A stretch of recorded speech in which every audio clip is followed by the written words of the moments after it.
I flatly deny the charge of sexual harassment. Folks, my first guest this evening you've seen on The Letterman Show. He's on HBO on his own specials. He's got 2 comedy albums entitled Dangerous and Relentless, and he is definitely both of those. Say hello to Bill Hicks, folks. Bill,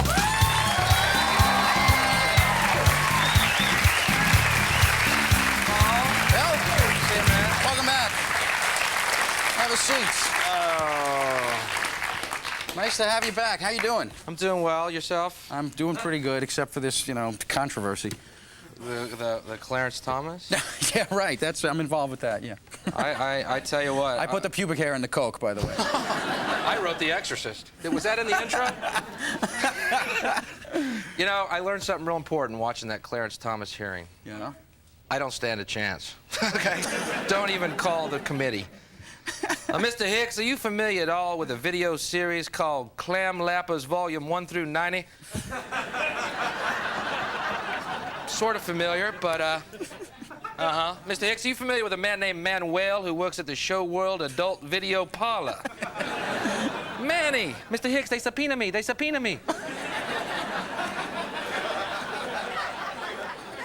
Wouldn't take long.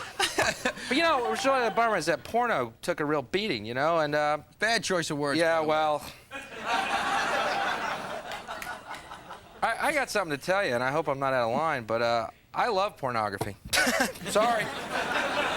I love it. Every position, everything. I love everything about it. I think it's great, and I have lots of it, and I just love it, and, well, thank you, Mr. Hicks, for your testimony.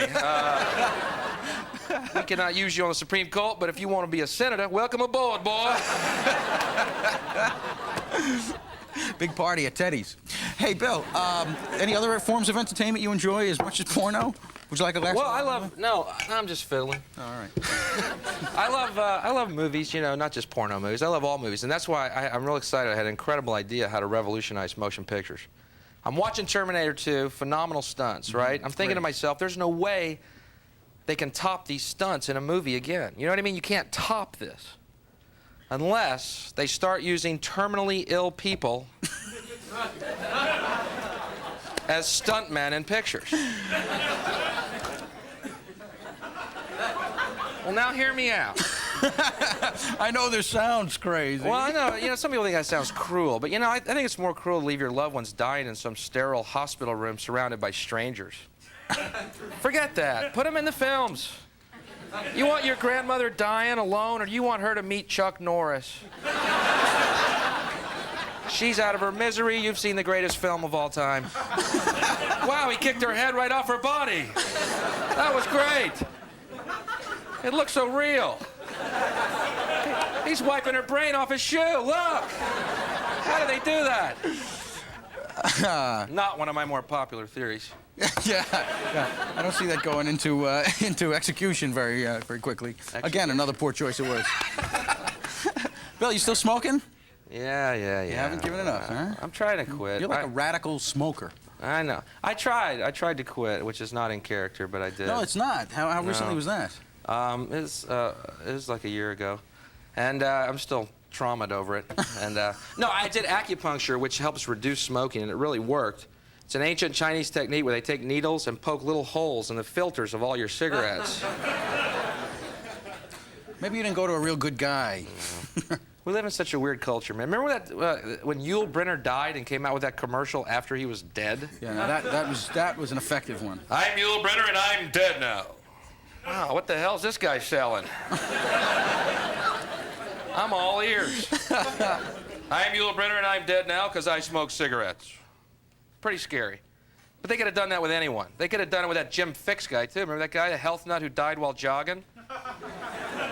Let's see his commercial. I'm Jim Fix and I'm dead now. I don't know what the hell happened.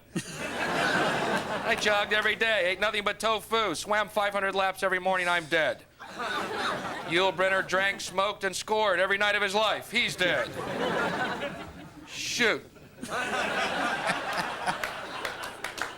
Well, they say people who quit smoking say that all their senses get sharper. That they Yeah, can but smell better, taste better, and all that. Yeah. Your sense of smell comes. I live in New York City. I don't want my sense of smell back, all right?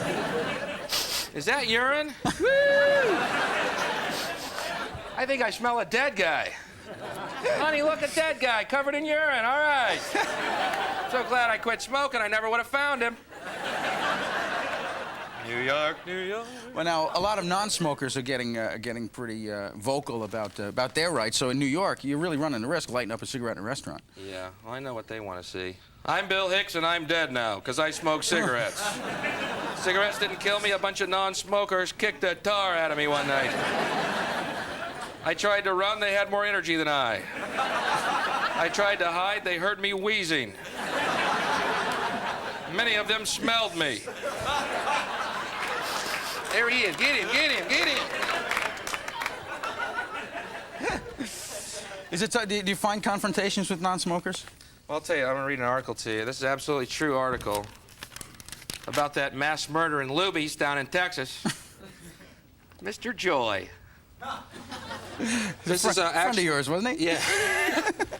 Henner crashed through the window and started shooting everyone, but mostly he shot people in the no-smoking section. They got it the worst.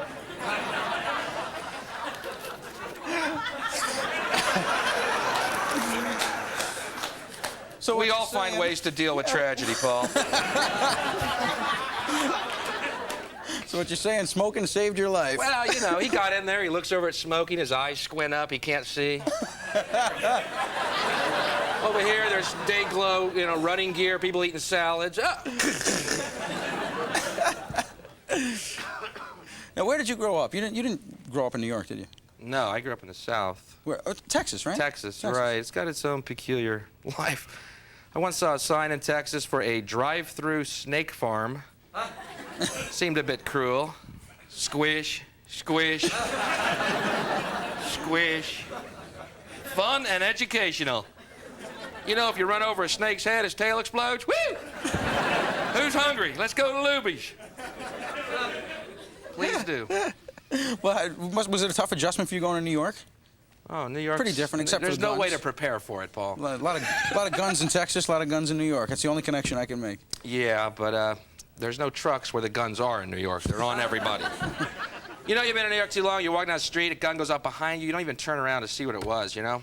And then you get home that night and discover you were shot. I think I'm getting jaded. Terminally ill stuntman. That's cracking me up. It's killing me. It's killing me. Well, you know, most of the gunplay in New York it has to do with the drug problem.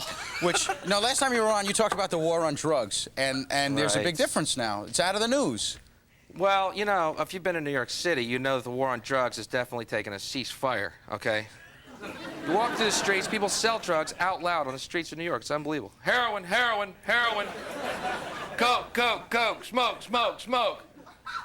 It's unbelievable. I'm walking down the street one day, a guy's walking ahead of me, passes one of those guys, guy looks at him, he goes, heroin, heroin, heroin, heroin. I walk by him, he looks at me, he goes, glue. I can afford heroin, buddy. I'm doing laundry right now. As soon as my jacket's out of the cleaners, I'm coming back and buying some from you. Bill Hicks, folks. Don't go away. There's more on Comic Show with Bill.